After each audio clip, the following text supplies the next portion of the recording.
और अतीक जो हत्याकांड के बाद जो योगी आदित्यनाथ ने साफ तौर पर एक बयान आया है और उन्होंने कहा है कि माफिया जो है अब यूपी में जो है किसी को धमकी नहीं देंगे, कानून राज जो है कायम हो चुका है। अब इसी बात पर हम बात करेंगे। डॉक्टर अमनेश यादव हमारे साथ हैं, इनसे बातचीत करेंगे। डॉक्टर साहब, पहले तो आपका बहुत बहुत स्वागत है। जी, बहुत बहुत धन्यवाद। यूपी में कानून राज कायम हो चुका है, योगी आदित्यनाथ सूबे के जो मुख्यमंत्री उनका कहना है। अब साहब देखो, कानून राज्य का तो नहीं पता, लेकिन हाँ, जंगल राज जरूर कायम हो गया है। जंगल राज कैसे हो अब गया? आपको जंगल राज कैसे? अभी देखो, अतीक वाली घटना हुई। अतीक वाली घटना के अगले दिन ही जालौन में दिन दहाड़े एक दलित बालिका की गोली मार के हत्या कर दी गई। कल उन्नाव में एक घटना हुई, एक माइनर लड़की थी जिसका पहले रेप हुआ था और रेप होने के बाद उसके आरोपी कल बरी हुए। 3-4 साल पुरानी घटना है, बरी हुए तो उन लोगों ने जाके उस लड़की के घर को जला दिया, जिसमें उनके छोटे छोटे बच्चे थे, वो भी जल गए और काफ़ी लोग वहाँ इंजर्ड हुए। और इस तरह की तमाम घटनाएं आ रही हैं, क्योंकि जैसा संदेश सरकार दे रही है, सरकार क्या है, कानून व्यवस्था भरोसा नहीं कह रही है। मुख्यमंत्री मिट्टी में मिला दिया माफियाओं को। मुख्यमंत्री जी कह रहे हैं मिट्टी मिला देंगे और जो है ठोक देंगे, इस तरह की भाषा अगर जो मुख्यमंत्री करता है तो कहीं न कहीं जनता के बीच में गलत संदेश जाता है। जनता जश्न मना रही है, जनता भी फिर हथियार उठाना चाहती है। जनता भी चाहती है कि कानून राज नहीं है, गुंडा राज है, चलो हम भी हथियार से न्याय ले लें। और अगर बात कर दें हम जश्न मनाने की, तो चंद लोग हैं जिनकी सत्ता की रोटियां सिक रही हैं इसके, वो लोग निश्चित तौर पे जश्न मना रहे हैं। क्योंकि कई लोग अतीक वाली अगर हम बात करें, क्योंकि मुद्दा यही चल रहा है, तो अतीक के मामले में देखा जाए तो कुछ लोग ऐसे हैं जिनकी जानें फंसी हुई थी, जिनके गले में हड्डी अटकी हुई थी अतीक के नाम की। क्योंकि अतीक की बात की जाए तो अतीक अपना दल, जो बीजेपी का सहयोगी दल है, उसका प्रदेश अध्यक्ष रहा, अपना दल से वो चुनाव भी लड़ा है। और गोपाल दास नंदी जो अभी कैबिनेट मिनिस्टर है यूपी सरकार में, तो अतीक उनका भी बताते हैं कि उनके भी अतीक के काफ़ी अच्छी संबंध हैं। और तमाम ऐसे नेता हैं, एक बार भैरव सिंह शेखावत जब बीजेपी की तरफ से राष्ट्रपति पद का चुनाव लड़ रहे थे, तो उत्तर प्रदेश में अतीक उनके स्टार प्रचारक हुआ करते थे। और तमाम नेताओं के तार, बीजेपी के जो नेता हैं उनके तार अतीक से जुड़े हुए थे। और अतीक कह भी रहा था कि काफ़ी काला चिट्ठा है जिसमें बड़े नाम आएंगे। अतीक के भाई ने भी बताया था, हिंट दिया था कि काफ़ी बड़े नाम हैं और भूचाल आ सकता है राजनीति में। तो इस वजह से मुझे कहीं ना कहीं संदेह ऐसा है कि बीजेपी ने अतीक का पत्ता इसीलिए साफ किया, क्योंकि बीजेपी के कई नेताओं को बीजेपी ने साफ किया, निश्चित तौर पे उन्होंने ही साफ करवाया है। क्योंकि चश्मदीदों की माने तो पुलिस वैन में ही वो आए हैं, पुलिस की गाड़ी है, उसी में वो लोग गुंडे आए हुए थे और पुलिस की तरफ से कोई कार्रवाई नहीं हुई। सबसे मजे की बात, ये तो लाइव पे चल रहा तो नारा तो लग गया था ना, जय श्री राम का, हो सकता है इसलिए चुप हो गई पुलिस। वो इंडिकेशन था ना कि हम आपके आदमी, हमें मत मार देना भाई गलती से, क्योंकि हम तो आपके आदमी। और पुलिस वाले जिस तरीके से उनको खींच रहे थे, तो वो तो जैसे होता है ना कि 4 आदमी साथ में जाते हैं, 2 मारते हैं और 2 बीच बचाव करते हैं, तो उस हिसाब से लग रहा था। और पुलिस, मतलब कुछ वहाँ की बॉडी लैंग्वेज भी आप देखो कि पुलिस की तरफ से कोई कार्रवाई नहीं है, क्योंकि पुलिस को पहले मालूम था कि हाँ ऐसा होने वाला है, इसलिए पुलिस सिर्फ बचती हुई नजर आई कि कहीं हमें गोली ना लग जाए। तो कहीं ना कहीं पूरा जो है ये षड्यंत्र रचा गया, एक पूरी प्लॉटिंग की गई फिल्मी स्टाइल में, और उस प्लॉटिंग जो षड्यंत्र रचा गया था उसको अंजाम दिया गया। और इसमें कुछ पुलिस वाले जो है वो शामिल हैं। और निश्चित तौर पे मुझे ऐसा लग रहा है कि इसका जब ये षड्यंत्र खुलेगा, अगर खुलेगा, तो इसमें कई नाम उजागर हैं। तो माफिया कौन से मिट्टी में मिल गए?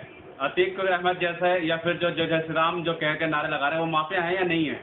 देखो साहब, इस समय सिर्फ वही मिट्टी में मिलाया जा रहा है जो बीजेपी का विरोध है।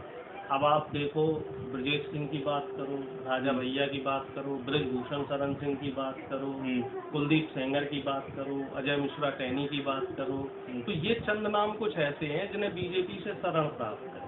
इनके ऊपर कोई कार्रवाई नहीं हो रही, ये लोग खुलेआम घूम रहे हैं, जमानत पे रिहा हैं। कईयों के तो केस भी खत्म कर दिए गए। अगर हम बात करें उप मुख्यमंत्री की, केशव मौर्य जी की, तो उनके कई केस खत्म हो गए हैं। इवन मुख्यमंत्री जी ने अपने 50 से ज़्यादा केस खुद खत्म कर लिए हैं। तो ये तमाम चीज़ें ऐसी हैं जो कहीं ना कहीं ये दिखा रही हैं साफ तौर पे कि साहब अगर आप हमारी पार्टी में शामिल हो जाओगे तो आप पाक साफ हो जाओगे। अगर हम उत्तर प्रदेश के इस समय के पीडब्ल्यूडी मंत्री जितिन प्रसाद की बात करें तो उन पर करोड़ों अरबों रुपए का घोटाला की बात चल रही थी अभी, लेकिन उसको वो तो बात चल रही थी, लेकिन सुप्रीम कोर्ट में जो है सुनवाई है 24 अप्रैल को, और 30 के केस को भी लेकर, और इनकाउंटर लगभग 180 के करीब आसपास इनकाउंटर यूपी में हुए, उसकी याचिका सुनवाई है। क्या लगता है, क्या बड़े नाम या बड़ा खुलासा या कुछ बड़ा कुछ होने वाला है कि 24 अप्रैल को? नहीं, मुझे तो इस समय ऐसा नहीं लगता कि कोई बड़ा खुलासा होगा। ये सिर्फ एक हाइप बनाया जा रहा है। सुप्रीम कोर्ट भी मजबूर है, क्योंकि सुप्रीम कोर्ट में जो जज हैं उनकी भी अपनी व्यक्तिगत मजबूरियां हैं। उनको भी लगता है कि अगर हमने ईमानदारी से न्याय दे दिया तो हमारी भी जान को खतरा हो सकता है।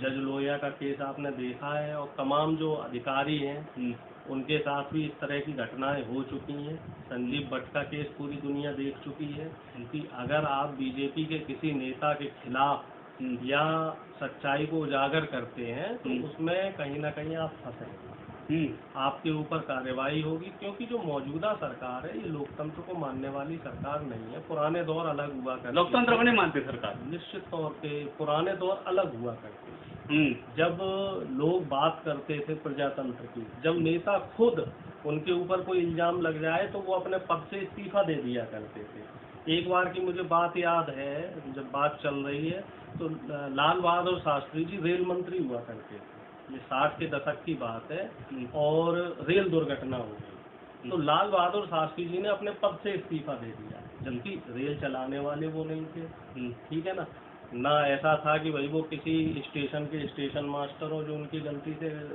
रेल दुर्घटना हुई। बस मामला सिर्फ इतना था कि चूंकि वो रेल मंत्रालय के मंत्री थे तो इस वजह से उन्होंने इस्तीफा दे दिया। तो एक दौर वो हुआ करता था जब नेता नैतिक जिम्मेदारी लेते थे। अब तो साफ फंसे हुए नजर आ रहे हैं, फिर भी इस्तीफा देने को एक दौर और था, योगी जी कह रहे थे जब माफिया धमकी देते थे फोन पे, दिन दहाड़े गोली मार देते थे। आज वो दौर है यूपी में कि माफिया जो है सब्जी बेच रहे हैं या फिर माफी मांगते हुए नजर आ रहे हैं। इस समय भी माफिया खुलेआम धमकी दे रहे हैं। बस ये है कि वो माफियाओं का आचरण बदल गया, वो माफिया सारे बीजेपी में चले गए। अजय मिश्रा टहनी खुलेआम मंच पे धमकी नहीं दे रहा था।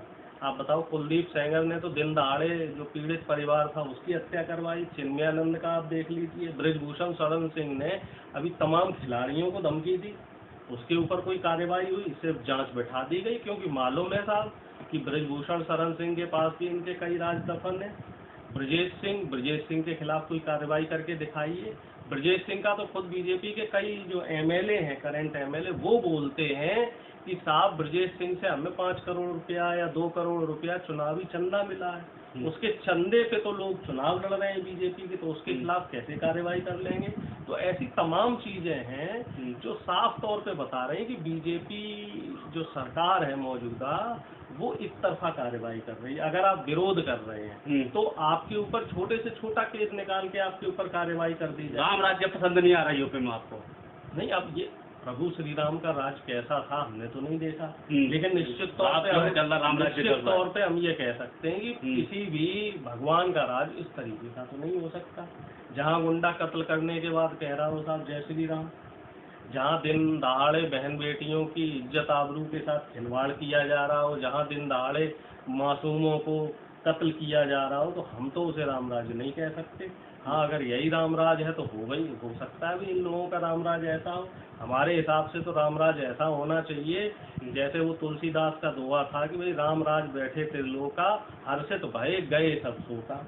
सब लोगों के बीच में खुशी का माहौल हो और कोई परेशान ना हो, ना किसी को परेशान किया जाए। लेकिन यहाँ तो हम देख रहे हैं साहब, किसान भी परेशान है क्योंकि आलू किसान को उसकी कीमत नहीं मिल रही है। अब गेहूं का देखना हो, उसमें भी गेहूं किसान भी परेशान हो जाएगा।